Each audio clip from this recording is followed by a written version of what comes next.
Welcome to the deep dive. We're cutting straight to the chase today. Sounds good. We're exploring the really vital and honestly rapidly changing field of regulatory science. Yeah, Think of it maybe as the engine room, the bit that ensures groundbreaking medical treatments and technologies are actually safe and effective for all of us. absolutely.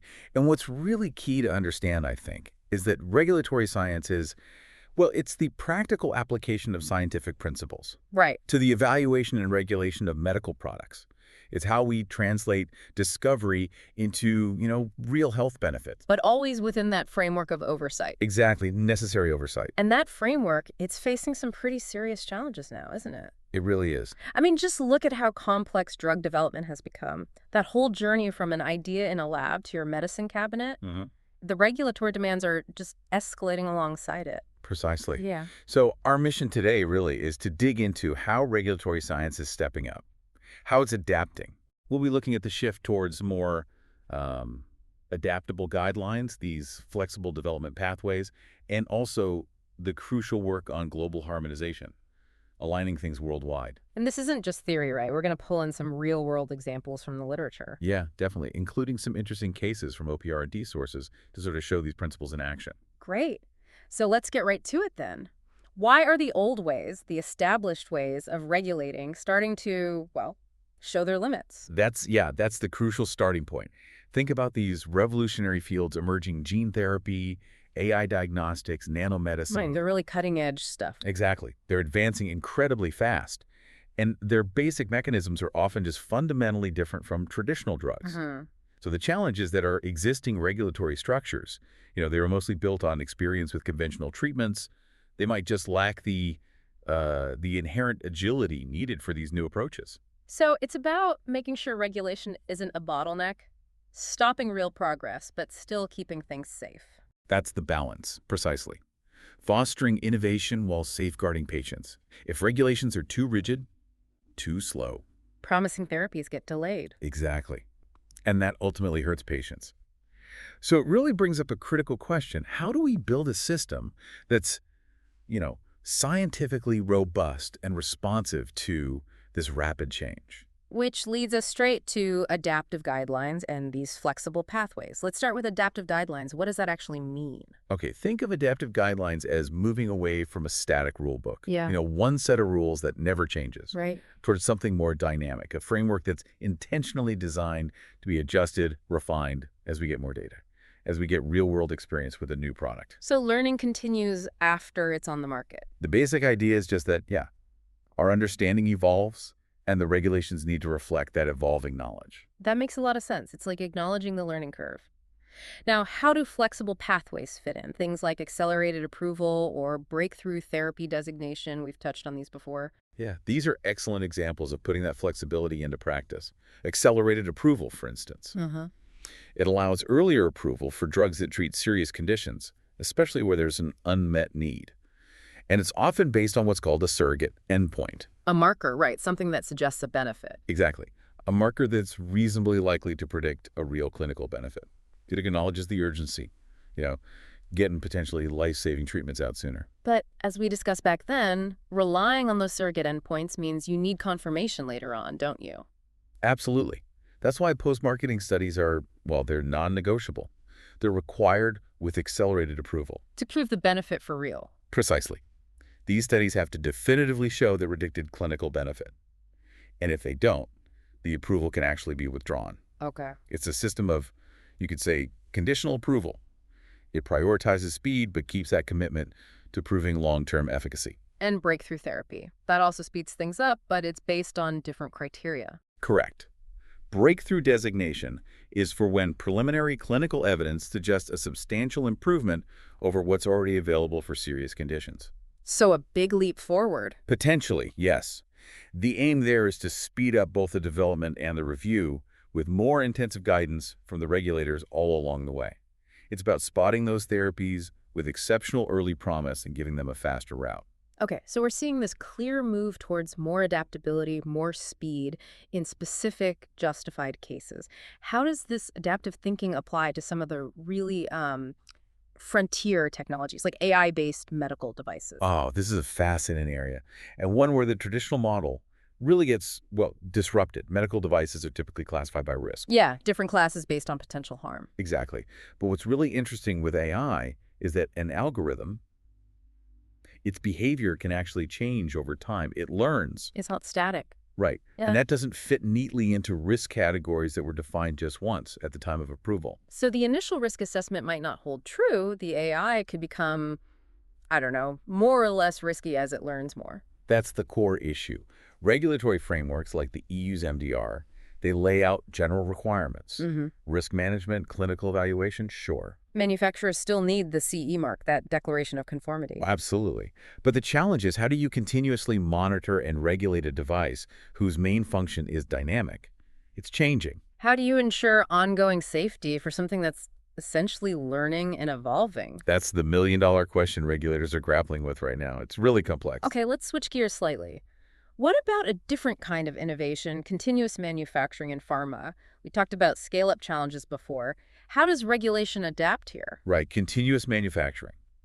Producing drugs in an uninterrupted flow, not in separate batches. It offers huge advantages: efficiency, quality control. Sounds much better. It can be, but it also demands a shift in regulatory thinking. Yeah. Traditional regs often focus on testing individual batches, right, and product testing. Yeah, test a sample from the batch. With continuous manufacturing, the focus really needs to move towards real-time monitoring and control of the entire process. So instead of just checking the end result, you need confidence in the whole ongoing process, the monitoring systems. Exactly. You need sophisticated process analytical technology, or PAT, constantly monitoring critical quality attributes.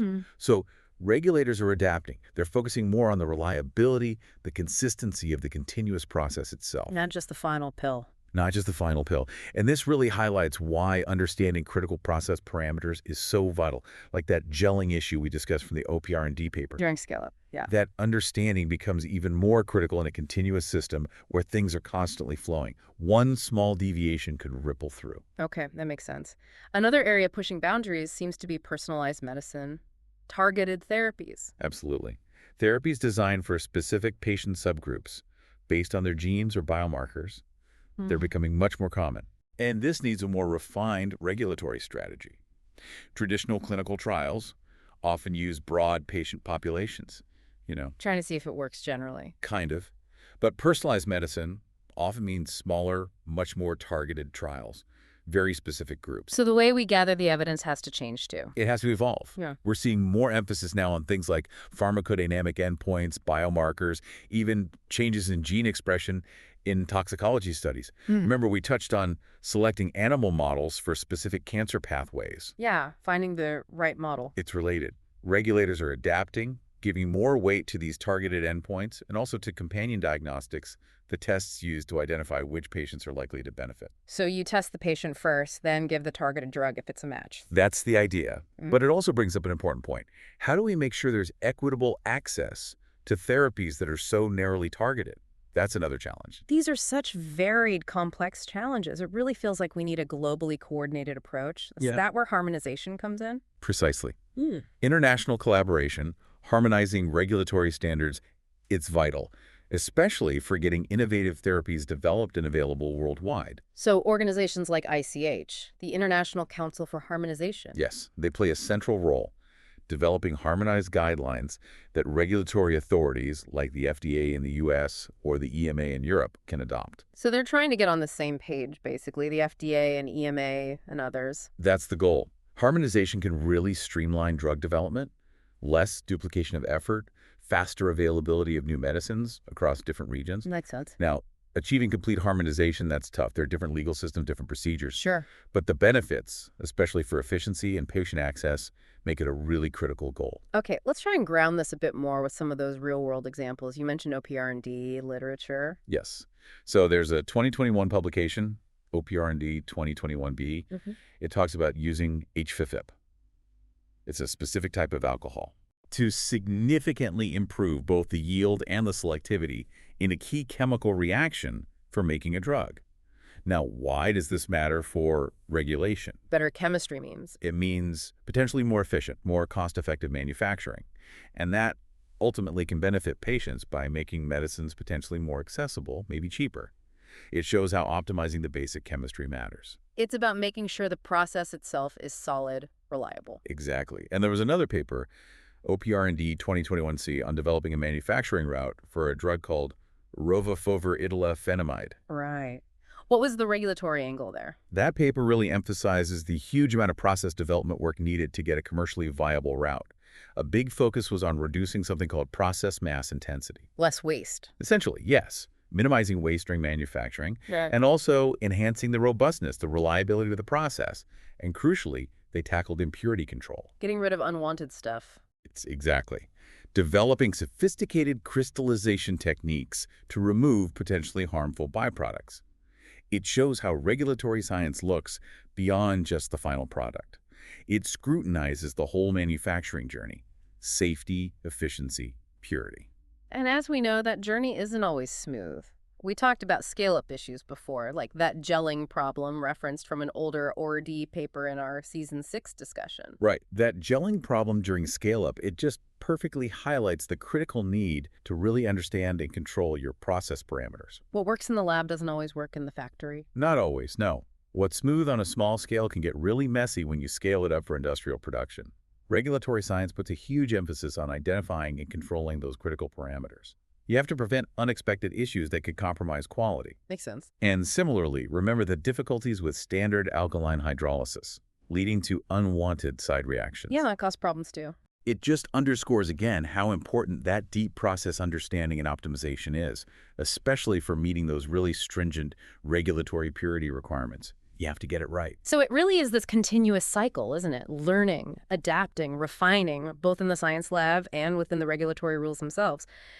Looking ahead then, what are the big ongoing challenges and maybe the emerging trends in regulatory science?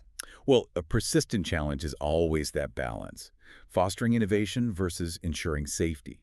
It's inherent in the job. The core tension. Exactly. And as technologies get more complex, evaluating them gets more complex too. Yeah. We also need to keep pushing for global harmonization while still respecting necessary regional differences. That's tricky. And looking forward, what's coming? I think we'll definitely see more integration of real-world data, Yeah. information gathered from actual patient use outside of trial. Data from the real world, not just the lab. Right. AI itself could also become a powerful tool for regulators, helping analyze these massive data sets. And I expect we'll continue evolving towards more personalized risk-benefit assessments, tailoring the regulatory approach to the specifics of the therapy and the patient population it's intended for. It really hammers home that regulatory science isn't static. It's this constantly evolving field, totally essential for navigating medical progress. Absolutely. It's the framework, the crucial framework, that allows scientific breakthroughs to actually translate into tangible benefits for you, the patient, safely and effectively. So to wrap up our deep dive today, we've seen that regulatory science isn't some fixed rule book. It's dynamic, it's adaptive, it's vital for enabling innovation while, rigorously protecting public health. And that evolution through adaptive guidelines, flexible pathways, harmonization, it's absolutely essential to keep pace with the incredible speed of science and technology. And it's important for you, the listener, to remember this isn't just some bureaucratic process happening behind closed doors. It directly impacts the treatments that become available to you. Couldn't agree more. So on that note, here's a final thought for you to ponder.